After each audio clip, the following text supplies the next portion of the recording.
So today what I want to do is to go ahead and finish up the argument that I've been making over the past 7 or 8 weeks, I guess it is, or maybe this is the ninth week, about the sweep of American history and what it tells us about the present. So I want to do that today and make some maybe predictions about the future, or at least some things to think about for the future.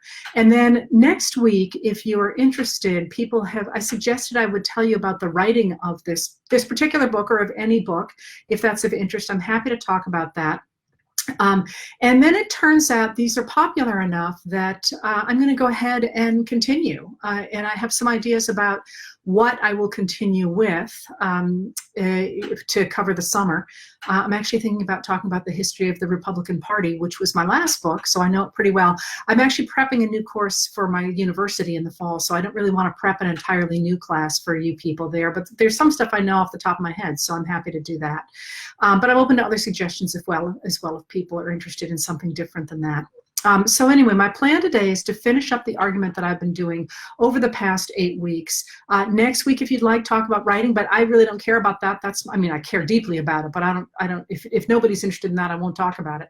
And then I'll get into something else and carry us through the summer, because it seems like these are pretty popular. And I find them a great deal of fun because I get to tell stories that, that otherwise I don't necessarily get to tell. And as among other things, I think I promised to tell you what dog licking was and never did. So maybe at the end of today, I'll tell you what dog licking was. Anyway, so first a disclaimer. My name is Heather Cox Richardson. I'm a historian. I do not speak for my employer when I do these. And once again, this actually really doesn't obtain when I'm talking about history, because I'm pretty good at history. But normally when I do my other talks, I just like to remind people that I do not have a staff. I do my own research and I do the best I can, but that doesn't necessarily mean I've got everything covered perfectly. So do bear that in mind. If I say something and you think, she's got the date wrong, I'm just doing the best I can here. All right, so where I have been over the course of these last several weeks is I've been developing the argument that I actually find really exciting about America. The idea that, when America was conceived as a nation based in a body of laws, it was really exciting for the time and really different for the time, because the founders talked about a government in which everybody was created equal. That is the idea that nobody should be treated differently by the law than anybody else, and that nobody should be bound for life in a position that his or her parents belong to. And this actually comes from out of Europe, but out of England, especially at the time, when people really believed that if you were born poor, you were designed to stay there. You put people in workhouses and you tried to make them productive, but you didn't ever expect that anybody would work their way out of that. Well, Americans reject that, and they say, no. If everybody has equality of opportunity, then everybody should be treated equally before the law. And that is an unbelievable, exciting, amazing concept in 1776, when they say, we hold these truths to be self-evident, that all men are created equal.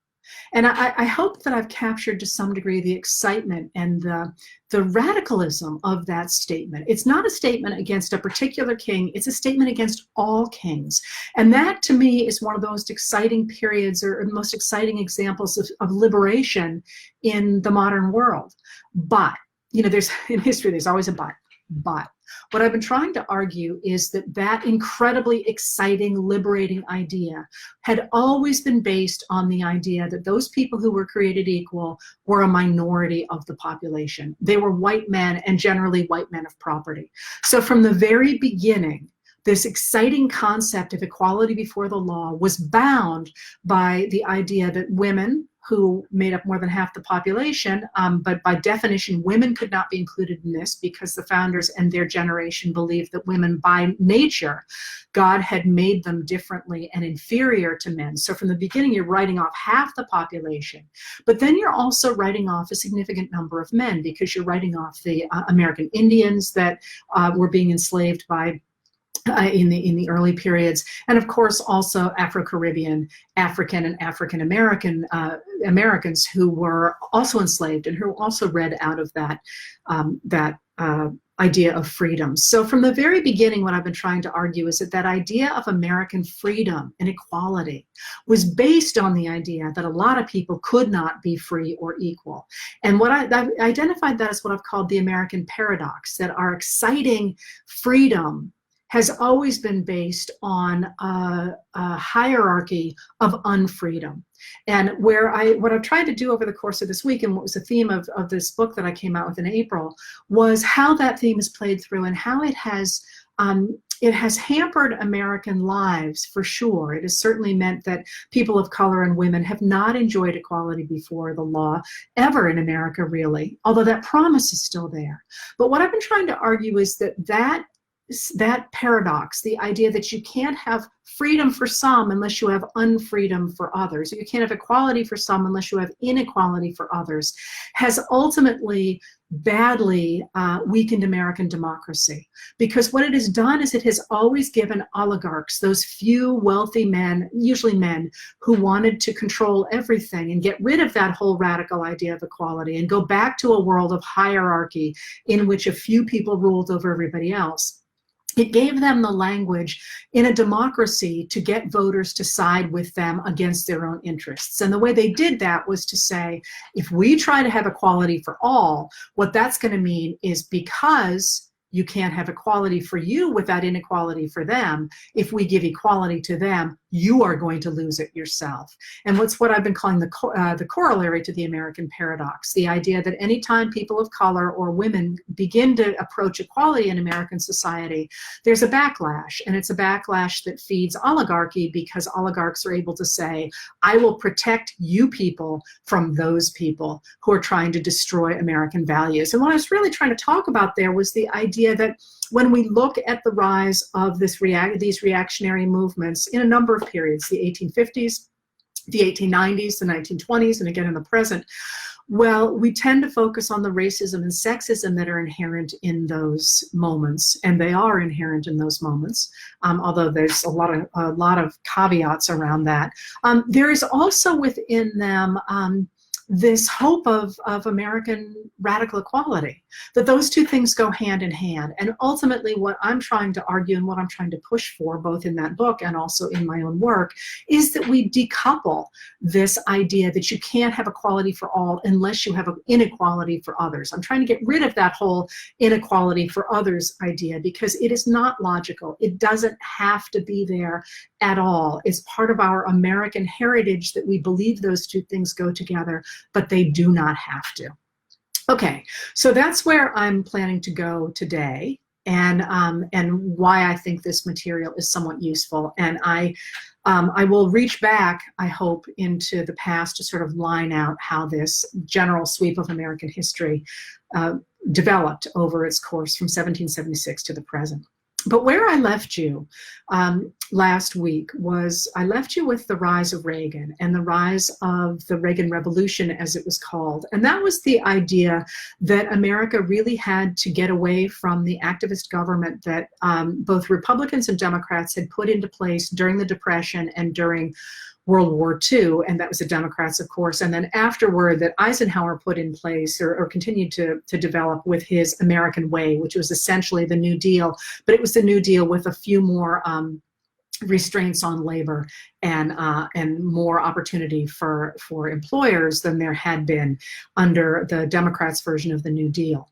But that idea of an activist state, what became known at the time as the liberal consensus, small l, liberal consensus, the idea that in order to have individual equality of opportunity, you needed to have a strong state that hedged in employers and businesses by regulating them, that provided a basic social safety net, and that promoted infrastructure that enabled everybody to join this upwardly mobile society, because you couldn't, for example, be part of the 1940s, 1950s unless you had access to electricity. So one of the things that the New Deal legislation does is it brings electricity around the country.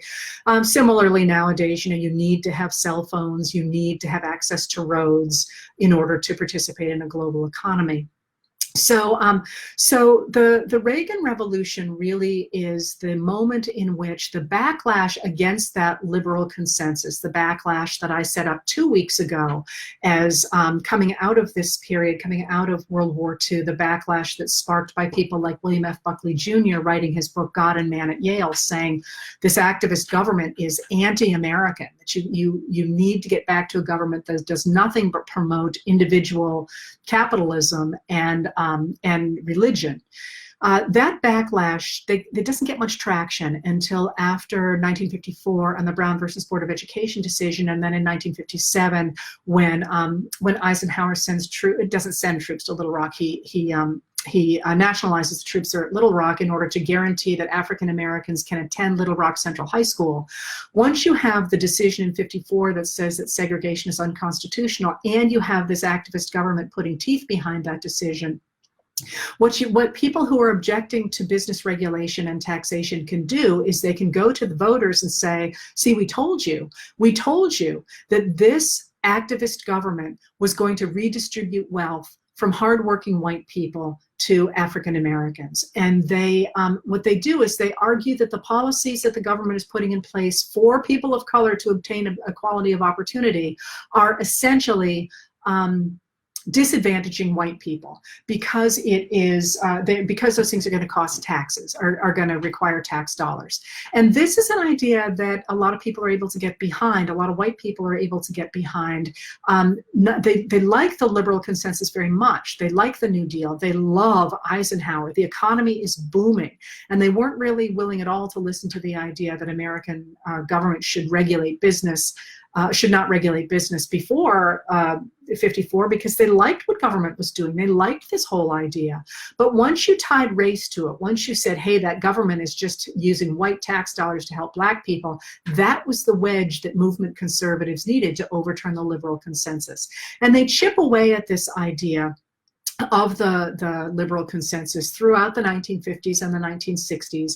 And the rise of anti-communism in that period, international anti-communism in that period, helps to feed that movement conservatism. But it really gets into power with Ronald Reagan, who takes office in 1981. And he, as I said before, talks a very, very good movement conservative game. He doesn't really govern that way. He talks that way. But that idea that what the government really should do is encourage an individual man, it's always a man, with a wife and mother, and I talked about the development of that image in American history, that what the government really should do is encourage that man, is open up business so that an individual can do what he wants without being hampered by government bureaucrats, and should get rid of social safety networks, because what that does is it takes tax dollars to provide the policies that help elderly people or that help disabled people. And it should turn infrastructure over to private business, because none of those things, those three central hallmarks of the liberal consensus, according to movement conservatives, have anything to do with the proper roles in American government.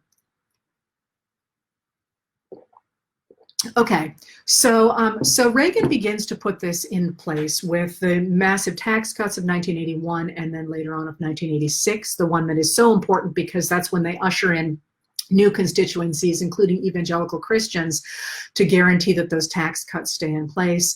He begins deregulation of the economy in a pretty profound way and begins to privatize a lot of stuff. And then I talked about how even under Reagan, but certainly after Reagan, these policies are not terribly popular. People recognize that what's happening is that money is moving to the top of the economy, and average people, ordinary people, are not really benefiting from it. Their taxes are not going down. Instead, who's paying the taxes in American society is going down. And their economic situation is really not getting that much better. At the same time, they feel like society is not necessarily moving in a good direction.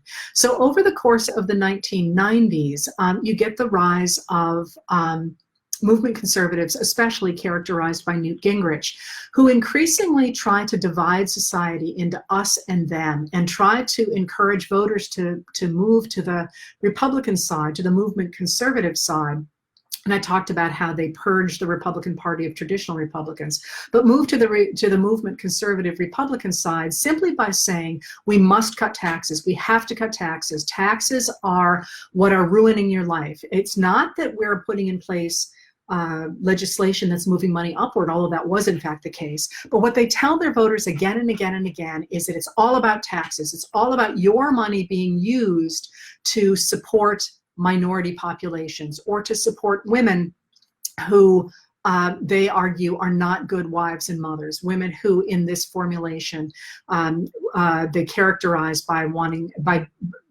their primary goal being to have abortions. And you see this again in Rush Limbaugh, who talks about this is the goal of American feminists or feminazis, as he calls them, simply to go out and have abortions. And this idea of creating this other people, these others who are dangerous to American society because they are not hardworking, they want a handout, and they are destroying the real workers in American society because they are taking from them through public policies that cost tax dollars. And I want to emphasize again and again that that is a myth. It's an image. It's a narrative, and it's a narrative that goes incredibly well after Reagan starts talking that way. But it's a narrative that is already deeply tied into human mythology, Western mythology, but also into American mythology, which really is evident after 1977 with the rise of Star Wars, which is a terrific movie. Don't get me wrong, but it is a movie in which essentially an individual is at the mercy of an empire, of a large state, and ends up being able to take on that state and save the world by virtue not of his education or of his connections or any of those things, but really by virtue of the fact that he listens to his gut and to his spiritual advisor. It's a moment that, if I put it that way, I think you can see clearly how well it fits with the Reagan Revolution. So I walked you through the Reagan Revolution and how, as Gingrich goes ahead and people like him go ahead and divide the world in two, they've got the problem with the fact they're not a majority. And what they do from the 1990s forward is to go ahead and squeeze the voting, the people who are allowed to vote in America. So they make the voters smaller, and they make the number of voters smaller and smaller, and they increasingly work to guarantee that only their voters are the ones who can show up and cast a ballot. And you see this, as I talked about, through voter ID laws, voter suppression, and gerrymandering. And these are this is obvious. It's stuff that's on the table. And it's one of those things, I think it's on, you probably know it's on the table, but when I say it that way, and you look at the statistics I talked about last week about, how in the 2016 election, I think it was, that the Democrats had 1.4 million more votes than the Republican Party did, and yet the Republican Party garnered 33 more seats in the House of Representatives than Democrats did. And you see that it wasn't the 16 election. I can't remember off the top of my head which one it was, but the whole point is they've gone ahead and they've rigged the system to the point that it's harder and harder and harder for their opponents to win. And we've seen this before in American history, but what's interesting about this, and sort of as a historical problem, is that as this has happened, how do you, when you live in a democracy, how do you justify saying, I'm not going to let those people vote? Well, the way you justify it is increasingly by saying, they shouldn't vote anyway. I don't care if they're Americans, if they're citizens. Because of their beliefs, they are not good Americans, and they should not be able to cast a ballot. And again, you've seen this language quite recently with Donald Trump talking about how if California, in fact, has mail-in voting, as many Republican states do, by the way, that those votes are all illegitimate. The idea that voters are illegitimate because of who they are or because of their beliefs, even if they are American citizens who are voting legally, that doesn't matter. They are illegitimate by definition. And that's a really interesting and a really important development. And it's something, as I say, we've seen before, especially in the 1870s in the South and in 1898, when in fact we had that coup I talked about in Wilmington, North Carolina, where reactionaries simply said, yeah, we know this is a legally elected government, but we don't care, we're getting rid of it anyway. And that, again, comes down to this idea that that even if people are voting legally, and even if they win a majority, it doesn't matter because they are illegitimate voters. And that, I think, is going to be where today comes out. So what I did is I talked about how they went ahead and they picked their voters, and then how, even fearing that that might not be enough, they've gone ahead and packed the judiciary. And this again started with Reagan under his Attorney General Edwin Meese. They quite literally said, we're gonna pack the judiciary so that even if we lose a majority in the future, we'll be able to preserve the gains that we have made in trying to dismantle the liberal consensus and take ourselves back to the world of the 1920s, a world in which they believed businessmen were properly running the government. So that brings us, if that's what I did last week, that brings us today into where I wanted to finish with this whole discussion about this trip through American society along the lines of this American paradox, from the idea that you can't have equality unless you have inequality for others. And of course, what this does, it brings us to the really recent present that a lot of us remember. And I don't want to start with Donald Trump, although obviously I'm going to go there, because for me, Donald Trump is not a politician. He's never been a politician. He's a salesman. And that's a little bit of a different thing, because what Donald Trump did and has done, I think, very brilliantly, and again, love him or hate him, he's got some real skill. And what he's got is skill as a salesman. And so what that is, and I find it fascinating to watch him, is he mirrors back to the population he is talking to whom he is talking, what they want to see.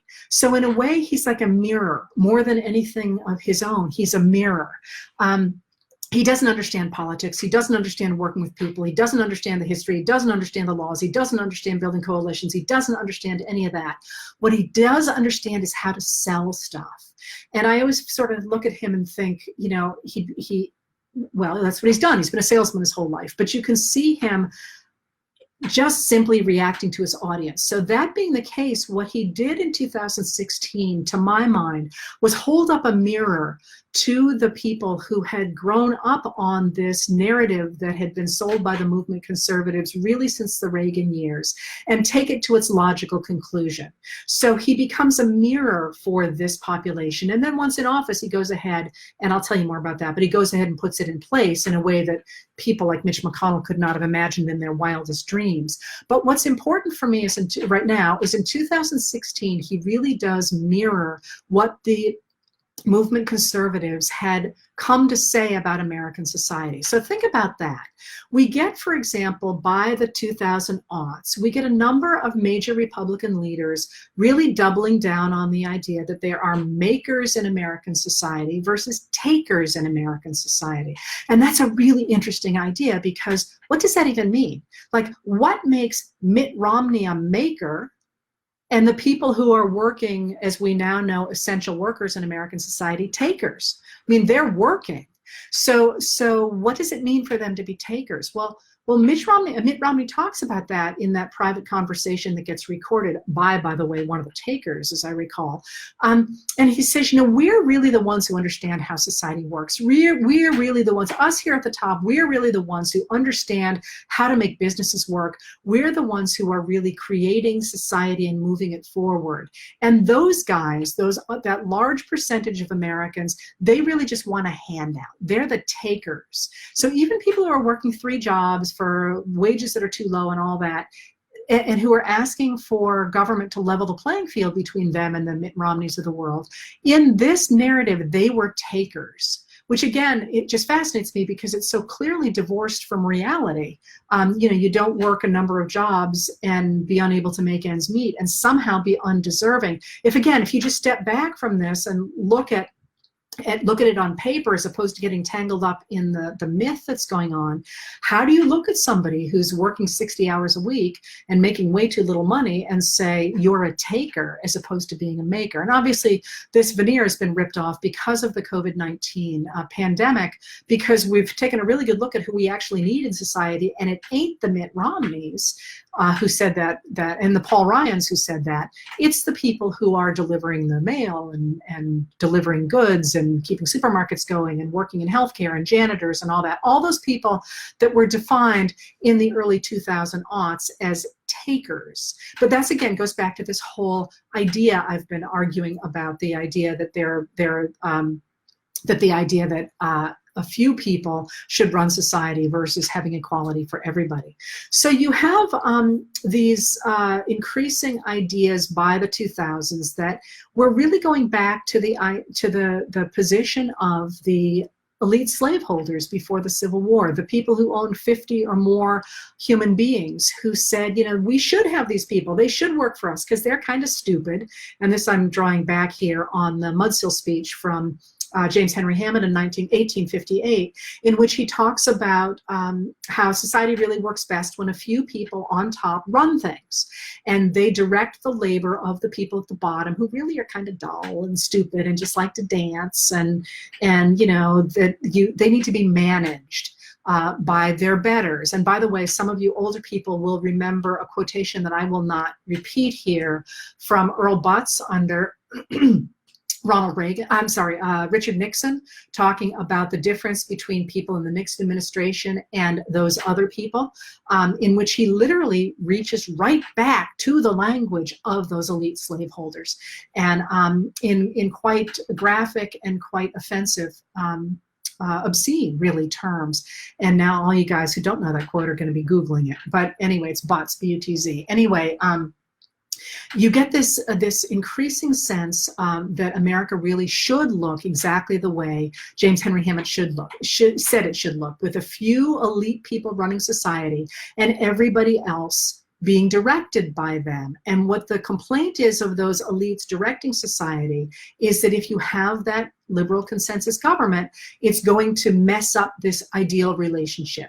It's going to mean that those people at the bottom who don't understand what's going on are going to get policies that are going to cost those people at the top something. They're going to either have to regulate their businesses or be regulated by the government, or they're going to have to pay tax dollars. And that's going to mess up that ideal system. That's the exact same thing the elite slave owners said in the 1850s. That is the exact same thing. Which I just find, that's how I started writing this book, by the way. And so you also have increasingly this sense that people at the top are better because they're just better. And you literally have pundits on the right saying, as one did on Twitter, elites are usually elite for a good reason, and they tend to have better judgment than the average person. Now, that, again, goes right back to what the elite slaveholders said before the Civil War, and it goes back to the idea of a government based in hierarchy as opposed to a government based in equality. And we're moving in that direction, and we're moving in that direction in the 2000s. With not only this belief that people at the top deserve to be at the top, but people at the bottom deserve to be at the bottom. And that they were somehow stupider, or they didn't manage their money well, or they were frittering their money away on frivolities, or you know, at one point the National Review talked about how people on welfare had failed themselves, as one of their writers said. And finally, in a piece that I just have never been able to look away from, Peter Thiel in 2009, he's an entrepreneur, he started PayPal. He actually came out and said that he wanted to go back to the 1920s because people of color and women voting had always meant that they were going to destroy capitalism. And so you really wanted to get rid of people of color and women voting because they were messing up the ideal libertarian system. He's a libertarian. And eventually,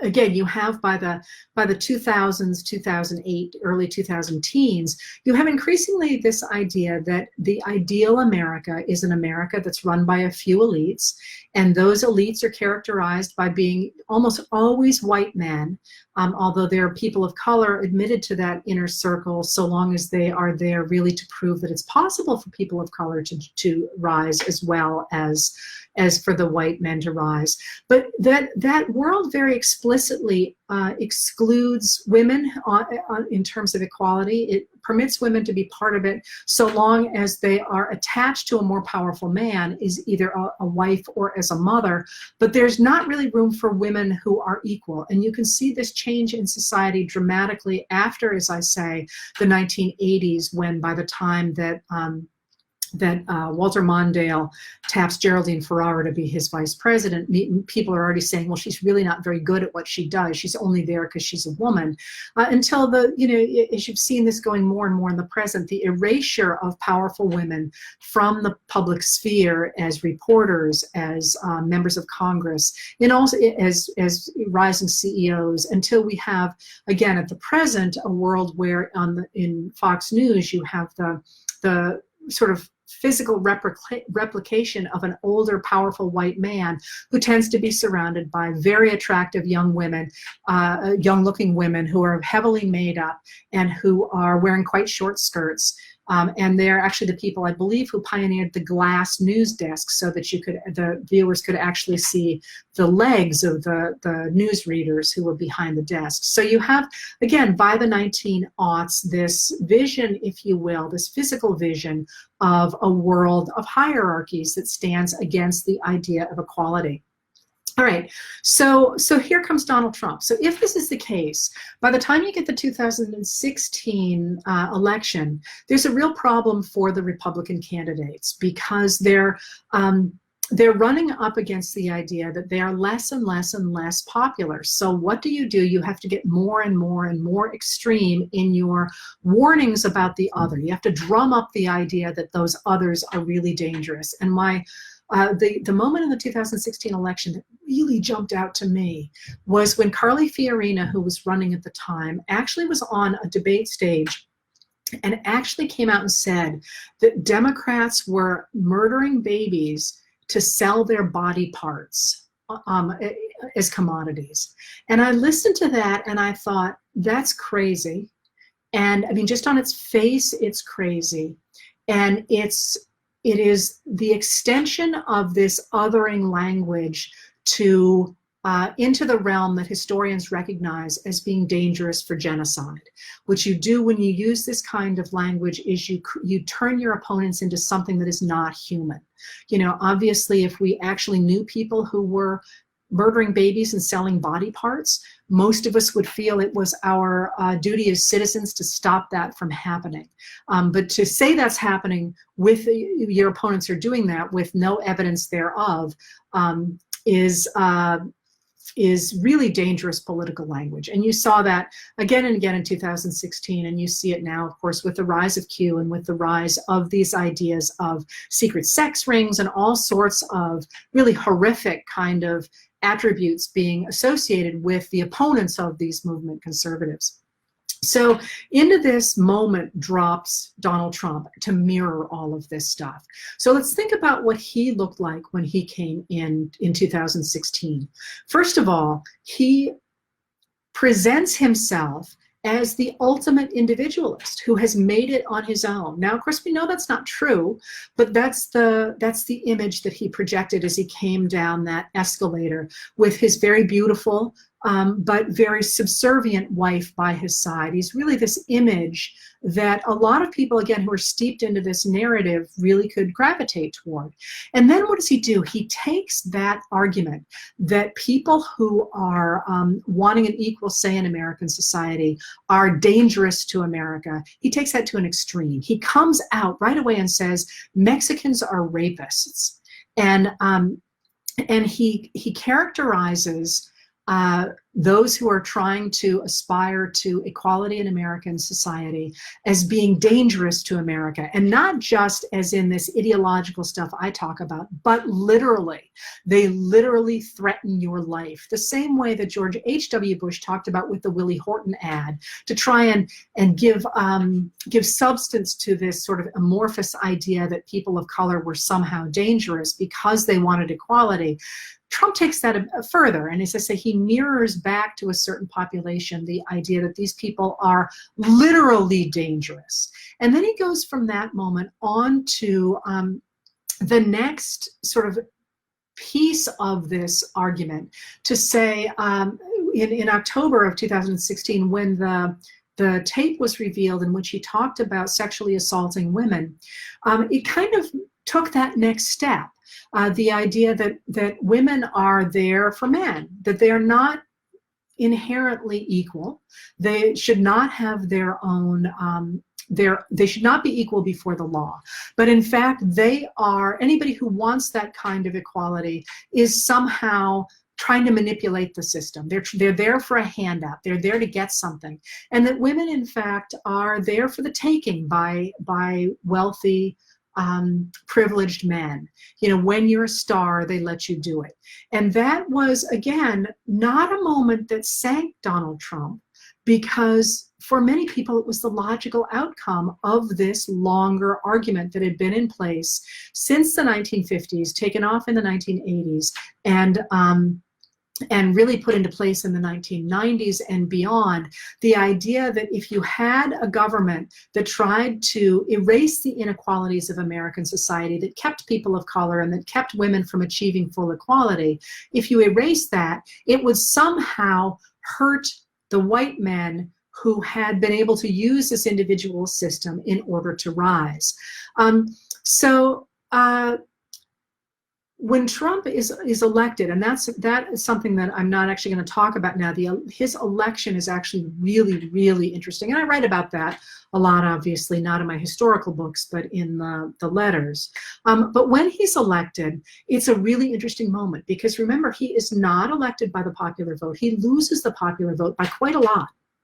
And when he's elected in the Electoral College, and when that happens, he doesn't leave it at that.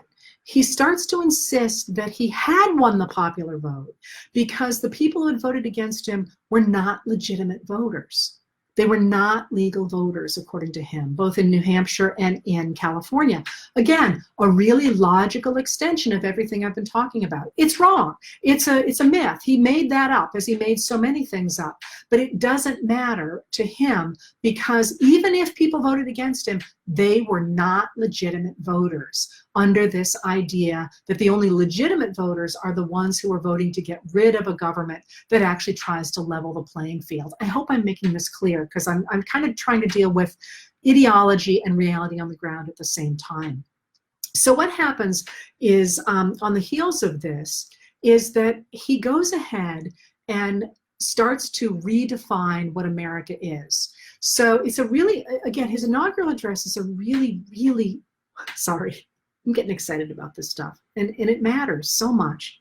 But it's a really interesting moment, because the Republicans have actually been in power for a long time. And even when Barack Obama was in power during his presidency, and reaching all the way back to Clinton, when the Republicans held Congress, they just refused to do anything. They would not negotiate. They would not compromise, as I said, because movement conservatism, by definition, means extremism. You can't compromise. If you believe that the government cannot be active, it cannot do those things, then you can't wheel and deal the way people did before the movement conservatives took over, because you're betraying your principles. It's like saying, yeah, I really don't believe in this at all, but I'm gonna let a little of it happen so that I can meet you halfway. You can't do that. You're an extremist, which is why, again, I keep saying that these people are not true conservatives, because true conservatives do not believe in governing by ideology, and these people are 1,000% governing by ideology. So when he goes ahead and makes his American Carnage speech, it's really interesting, because he portrays an America that is a hellhole. It's an astonishing portrait. You know, usually in an inaugural address, you try and say, hey, I'm the president of everybody, and America's going to be great, and, you know, we're going to do great things. And you try not to say nasty things about your predecessor, although there's usually a dig in there. But generally, you're trying to give a powerful, positive vision. And what Trump did was just the opposite. He got up there and he said, he talked about, and I'm going to quote here, mothers and children trapped in poverty in our inner cities, rusted out factories scattered like tombstones across the landscape of our nation, an education system flush with cash, but which leaves our young and beautiful students deprived of knowledge, and the crime and gangs and drugs that have stolen too many lives and robbed our country of so much unrealized potential. It was a vision, as he said, of American carnage. Well, what does he intend to do? Why is he saying this? And by the way, in a moment that will make all the history books. After hearing this speech, George W. Bush, who's quite responsible for a lot of the development of this, by the way, turned to Michelle Obama next to him and said, "Man, that was some weird SHIT," because it was really recognized even at the time as being bizarre. Well, what is he doing? What he's saying is that this government that we've had in place since the New Deal, this government that is trying to level the playing field and making sure people get access to education and to jobs and equal access to housing, all those things that we've put in place have in fact destroyed everything. They have created this American carnage. And the way to get rid of that, and the way to get back to making America great, which by the way was not originally his slogan, it was originally Ronald Reagan's, back to making America great, is to get rid of that system altogether. To go back to a world in which the best men, those elites, run society. You get rid of regulation, you get rid of the social safety net, you get rid of infrastructure, of public infrastructure, you privatize it, and you put a small elite group of men back in charge of society. You know, only the best people.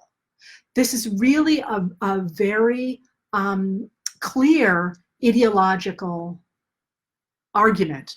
Even if Trump's not quite aware that he's making it, because as I say, he's mostly a reflection of what's around him, he is reflecting this idea that American equality has been a failure.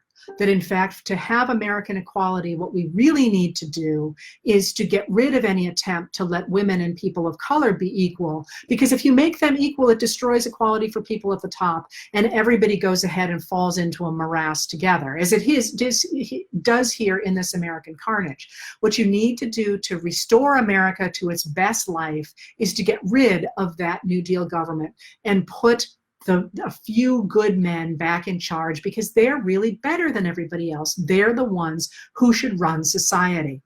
And you can see this from the beginning when he starts to circulate photographs, as he's done in his entire, I don't know if you watch this, but as he's done throughout his presidency. Every time there's a signing or a cabinet meeting or something, they're very clear about distributing images, pictures of a bunch of older white men sitting around a table. It's really striking for those of us who've been watching photographs for a while. And you may remember the very powerful image of Nancy Pelosi standing up to him, standing at that table and pointing her finger at him, something that he thought was an image that would cause trouble for Pelosi, because he saw it as a woman getting out of her accepted sphere and demanding something. But that many people looked at and said, this is a classic photo of somebody finally standing up to Trump and standing up to this moment.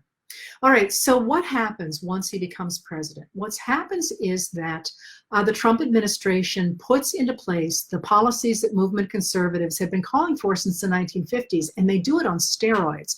And it's a really interesting moment, because a lot of people who voted for Trump and liked what he was saying about minorities and women, and liked the idea that they too could rise to become, a real estate mogul, they never really thought he was coming for the policies they liked. They always believed that he was coming for the policies that they insisted were drains on tax dollars, policies that helped what they considered to be welfare queens, policies that helped people of color, policies that helped women who were trying to become equal before the law. They never thought he would come for their stuff. They never thought that he would come for their health care or their Medicare or their Social Security, because they were one of the good guys, right? Well, no, not if your whole idea is to destroy that liberal consensus, to destroy the activist government. Some of the first things you want to get rid of are, for example, Social Security, which again is on the chopping block. The idea that Social Security is providing this basic social safety net that weakens society because it redistributes wealth, as they would say. That's not actually how it works. Redistributes wealth to people at the bottom. So what happens is that Trump begins his administration with an absolutely eye-popping tax cut. And again, every time since Ronald Reagan that there has been any kind of a crisis in American society, the right has always responded by saying, we need a tax cut. And you see this again right now. The argument among a number of Donald Trump's advisors for dealing with the crisis, the economic crisis created by the coronavirus, has been to cut taxes. Well, as we know, tax cuts actually don't work. So they don't actually stimulate the economy the way they're supposed to. But this is their go-to. Anytime that the economy seems bad, you need to cut taxes because it's going to move money upward. And once you've moved money upward, those people at the top, those best men, are going to reinvest in the economy, and that's going to help everyone. And that was originally the idea behind supply-side economics in the 1980s, but it didn't work that way. Money always, since 1981, has gone to the top. We've had a massive redistribution of wealth, but it's all gone upward. It has not come downward. So anyway, the first thing he does is he puts in place a tax cut, which cuts the corporate tax rate from 35% to 21%. He also drops the income tax levels, and he virtually eliminates the estate tax, so that, again, money is going to move upward. And that's not an accident. You know, people keep looking at that and going, oh, well, the people at the bottom are going to do well from this. No, again, the whole idea behind this is to go ahead and recreate a society in which the people, the best people, the ones who really understand how to run things, manage to take over and run things for the rest of us. That's an ideological position, and it's an ideological position that is actually really clear in the speeches, in the documents, in the legislation ever since the 1950s. This has always been the goal. It's just that Americans thought that the liberal consensus was so deeply ingrained that they didn't think it could happen. They really didn't think we could go back to the 1920s. But the liberal consensus was put in place through Congress, legislation by Congress, and laws by the Supreme Court decisions. Both of those things can be changed, and they have been since the 1980s. And we're now at I think the tail end of that, depending on this upcoming election. So what happens is that, again, the original Trump tax cut was theoretically supposed to stimulate the economy by pumping more money into it. But in fact, when the CBO, the Congressional Budget Office, which is a nonpartisan, actually they're a really cool organization. They're the ones who actually score how much everything's going to cost. So they're really a useful useful office for people like me. They're kind of the it sounds insulting if I call them the bean keepers. They're the ones who really know what's going on. So anyway, when they finally got around to scoring the law, because the law passed so quickly they didn't get a chance to, but when they got around to scoring the law, they projected that those cuts would add almost $2 trillion to the national debt.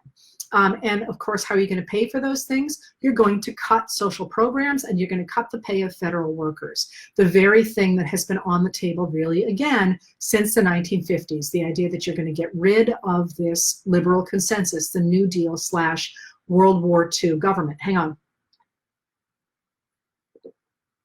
So what's the other obvious thing to do is to go after Obamacare, the Affordable Health Care Act, which, again, a really popular idea. Even though people don't like the word Obamacare, they actually like the idea of having health care and having health care without there being any penalties for pre-existing conditions. But this symbolizes to that movement conservative population the extension of that liberal consensus, of the idea that the government should, in fact, try to promote equality of opportunity for everybody. Because obviously you can't enter equality in terms of enter society in terms of equality if you don't have access to dental care and to fixing broken bones and to vaccines and to care for diabetes and for all of the things that wealthier Americans have.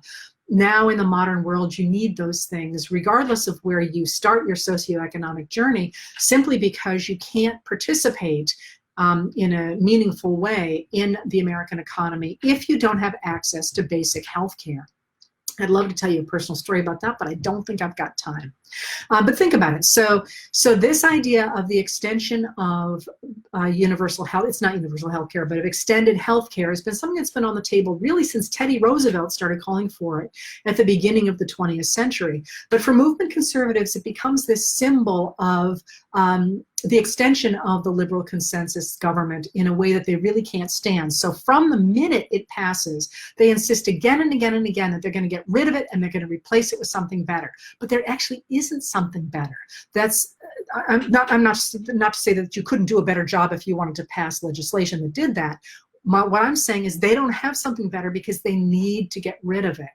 Something better in their minds is going back to a world in which it is the economy and things like healthcare are driven by the free market.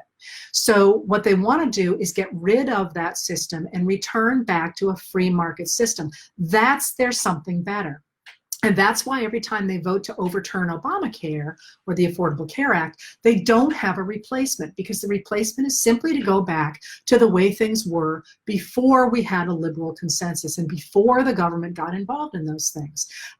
Which, by the way, the system as it is was actually not supported originally by people on the left. It was a system that came out of the Heritage Institute, and it's one that relies on private healthcare companies, and that's itself another story. But the point I'm trying to build up here is that Trump has really put into place the destruction of this liberal consensus government.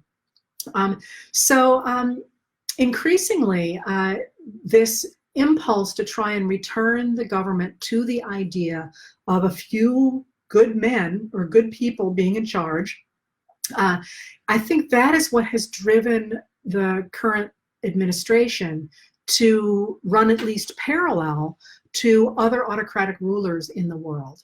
Because if you look at America not as a country itself, and if you reject the idea of equality because it means this messiness where, you know, you're wasting tax dollars in this formulation on things like healthcare, if you get rid of that, what you really need to do is bring together across the world a handful of extremely wealthy people who know how to manage the different populations in different places so that they produce better, that the factories work better, that more and more money gets accumulated at the top so that those people at the top can move the world forward.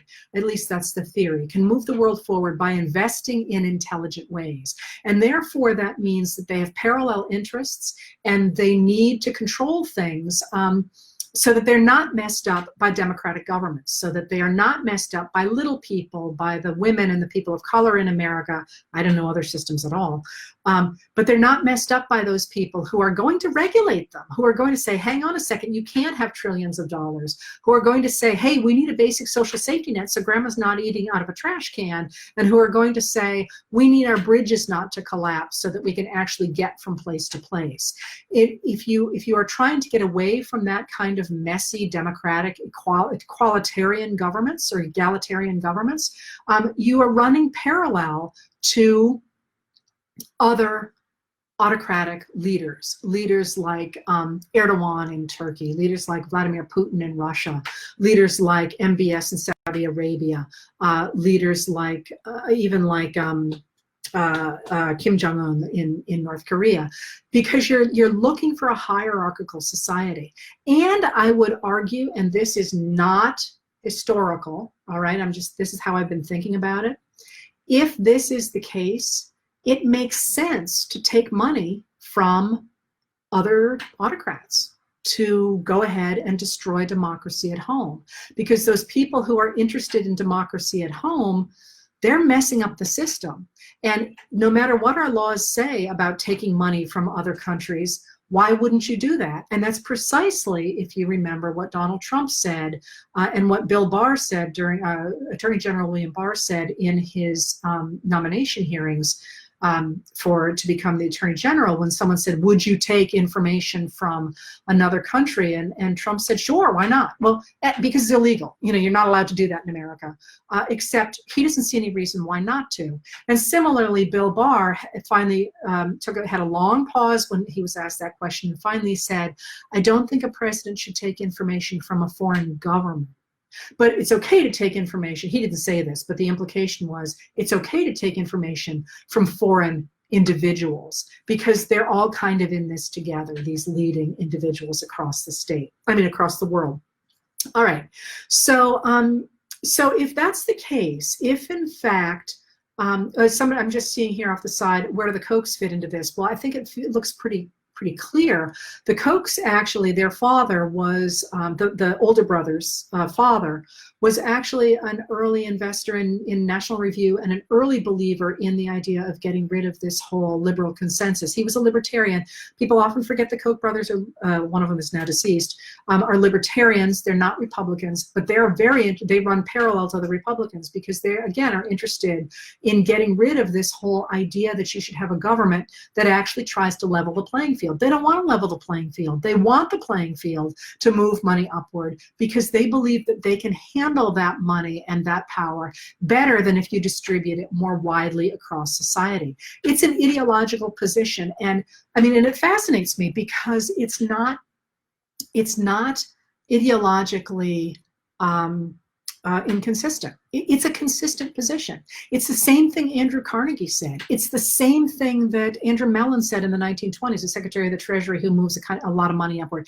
It's the same thing James Henry Hammond says. It's a theme in American history, the idea that what you really need to do is make sure that people on the top control things, because people at the bottom are simply going to waste things if you give it to them.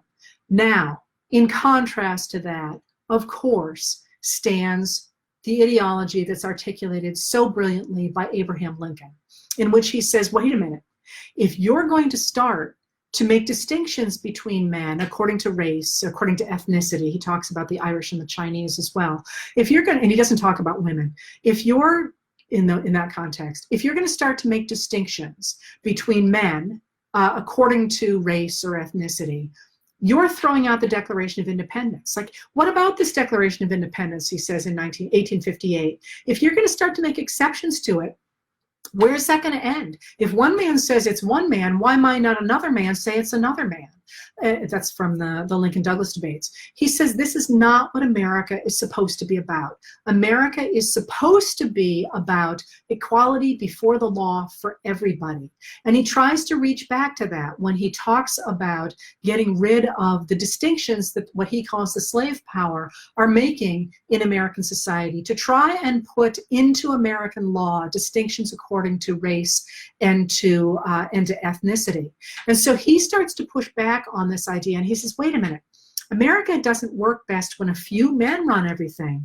America works best when, in fact, people get to keep the product of their labor.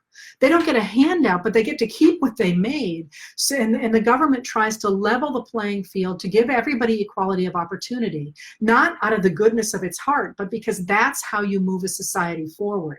That's how things move best, because what happens is if people are allowed to work hard and to keep what they make, and are allowed to get educations, the state needs to help with educations and to help with making sure that everybody has access to equality of opportunity.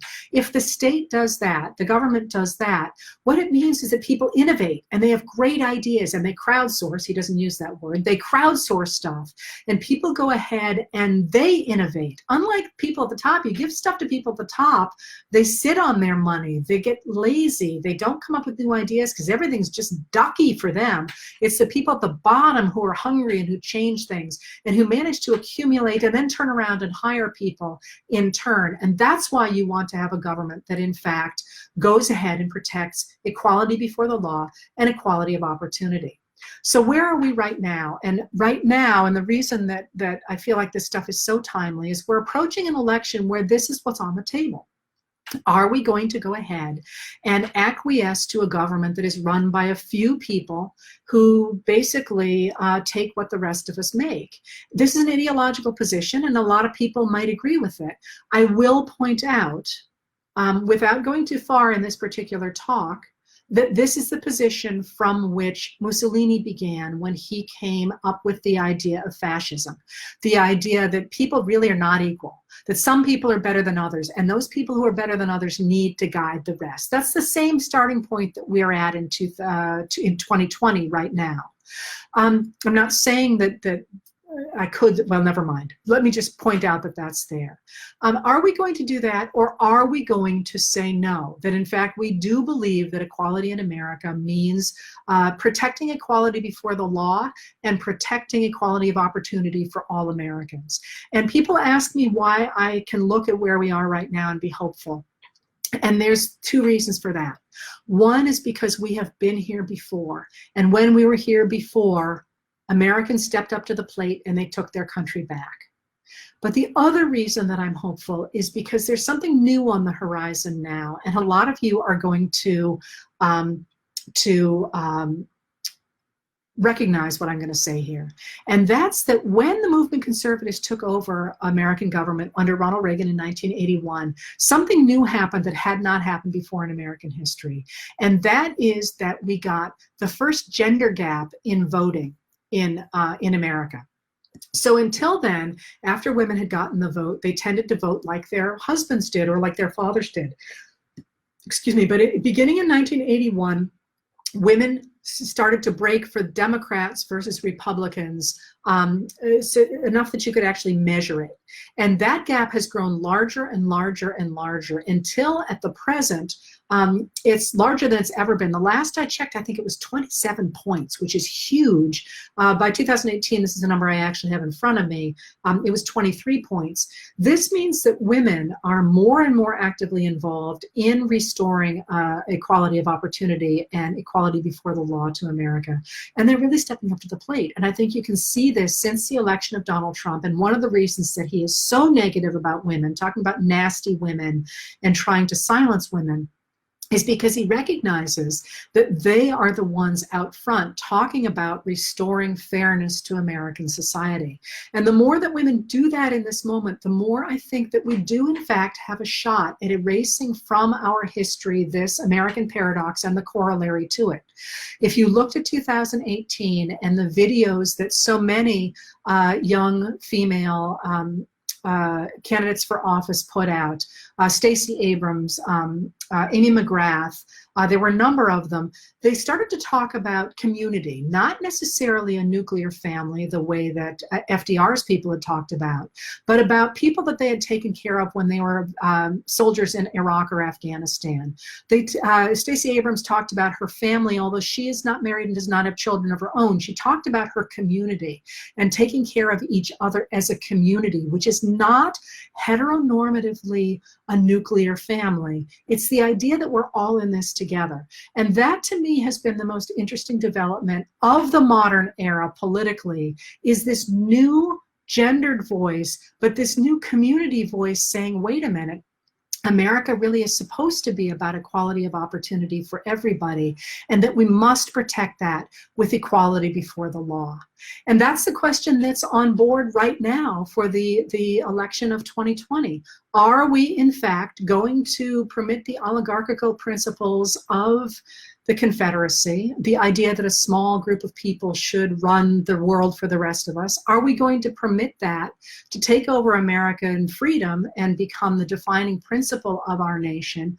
Or are we going to side, once again, with Abraham Lincoln and say as he did in the Gettysburg Address when he called for regular Americans to highly resolve, as he said, that the dead around him at Gettysburg, that those dead shall not have died in vain, that this nation, under God, shall have a new birth of freedom, and that government of the people, by the people, and for the people shall not perish from this earth. For my part, I'm siding with Lincoln. Anyway, thank you very much. I hope this has been useful. And I will be back on Tuesday talking about modern politics and history, and I will continue these on Thursday if you are interested.